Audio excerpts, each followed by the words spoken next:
Welcome to today's video.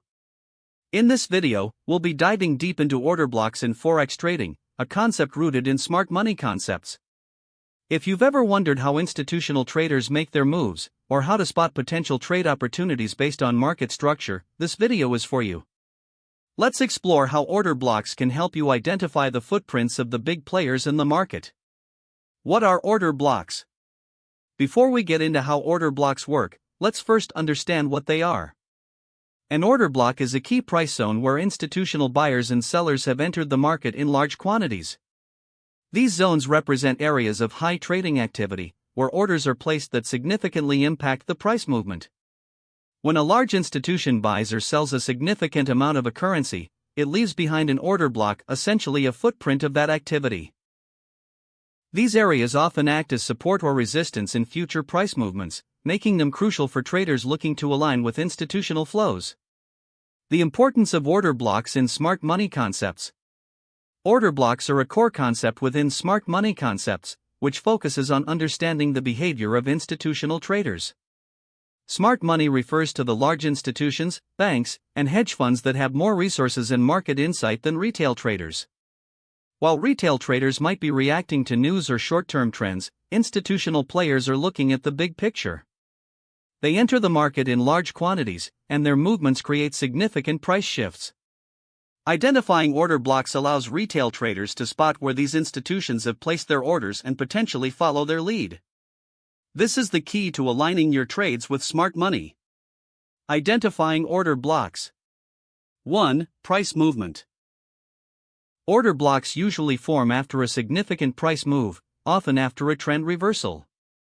This is because institutions typically enter the market after a certain level of price correction or a break in market structure. 2. Consolidation zones. Look for areas where the price consolidates, often in a narrow range, before making a sharp move. This consolidation zone is where the institutions may have built up their positions. 3. Engulfing candlesticks. One way to identify an order block is by looking for engulfing candlestick patterns. An engulfing candle shows a strong reversal or continuation in price and often occurs in or around an order block. For confirmation, once you've identified a potential order block, you can confirm its strength by waiting for a price test of the zone. When the price revisits the area and reverses again, it strengthens the validity of the order block. Order blocks as support and resistance. One of the most powerful aspects of order blocks is how they act as both support and resistance levels. When the price retraces to an order block zone, it's often an indication that the smart money is still active in that area, and the price may reverse from that point. For instance, in an uptrend, after a strong price push, the order block could become a support level. When price returns to that level, institutional traders may step in to buy again, pushing the price higher. The same happens in a downtrend where the order block becomes resistance, and price is likely to be rejected from that level. Trade setup using order blocks. Now, let's talk about how to use order blocks in a trading strategy. Here's a simple way to set up a trade based on this concept. 1. Identify the trend. Look for a strong trend in the market, either an uptrend or a downtrend. 2. Find a reversal. After a significant price move, look for a consolidation or price pullback. This often signals an institutional entry point. 3. Mark the order block. Identify the zone where the price reverses strongly. This is your order block. It could be an area of consolidation, a strong candlestick pattern, or an engulfing move. 4. Wait for a price retracement. Once the order block is identified, wait for the price to pull back to that zone. This pullback is your potential entry point. 5. Enter the trade. Once the price touches the order block zone and shows signs of reversal, whether through candlestick patterns or momentum shifts, enter your trade in the direction of the overall trend. Order blocks in different time frames. Order blocks can be found on any time frame, but their significance increases as the time frame gets larger.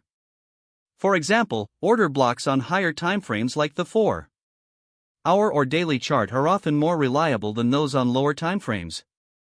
However, it's important to note that you can use order blocks on lower time frames, like the 1-hour or 15-minute charts, to refine your entries. Just keep in mind that higher time frames tend to carry more weight in terms of institutional activity. Using order blocks with other tools. Order blocks work great in combination with other technical tools. Some of the most popular tools to use alongside order blocks include Fibonacci retracements.